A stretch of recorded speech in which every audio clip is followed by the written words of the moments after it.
Thank you, Mr. Chairman. Thank you, Madam Secretary. Mr. Devlin, good to see you. The last couple of years during these hearings, we've discussed the infrastructure needs in our state parks and our state forests.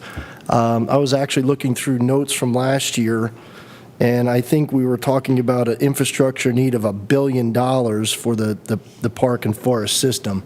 And I know just from those notes, we were talking about growing greener, Keystone funds, oil and gas, C2, P2. I mean, we were trying to find ways to find monies for you for these needs. And I know you talked about a little bit, but maybe you can enhance that description of enhanced Penn's Woods and describe what we're doing there in trying to attack that infrastructure need.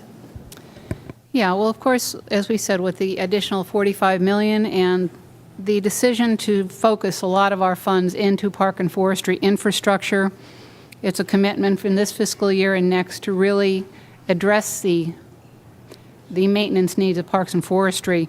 And one thing I'd like to talk about is our criteria moving forward to address those needs. And number one would be public health and safety. Number two would be regulatory issues where we need a permit or such to make something happen, such as the case of a dam.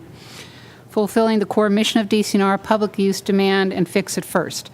And you know, that billion-dollar list was a snapshot in time. We've gone back a couple times and asked the two bureaus, all right, what is the universe? What is out there? And it generally runs between $950 million and $1 billion. And what we'll do is more aggressively address these needs in parks and forests.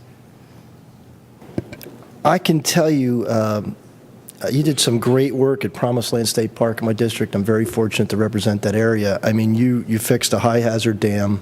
You replaced a bridge. You put in a new sewer line and water line. You actually built a whole new pod of cabins, creating a different camping experience. And just from the residents there, and of course all the visitors who are now coming back, right. They were very excited.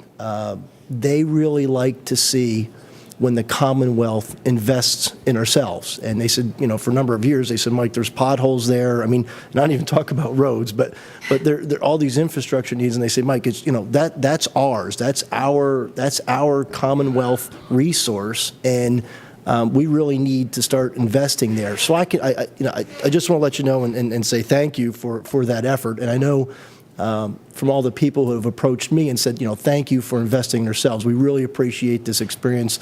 People are coming back again. It helps our local economies. And I know you talk about that a little bit, the value of our park system as far as the local economies. But look, I'd also like to applaud the $200 million. I mean, trying to find $1 billion here last several years is very difficult. I mean, that number is very hard to find. And you were able to, work and put a number of different line items together to come up with that. And I just applaud you for coming up with $200 million and trying to attack that backlog. And like I said, most people in my area are so appreciative of that investment and really felt that we owe it to ourselves to invest in our resources. So thank you. Thank you.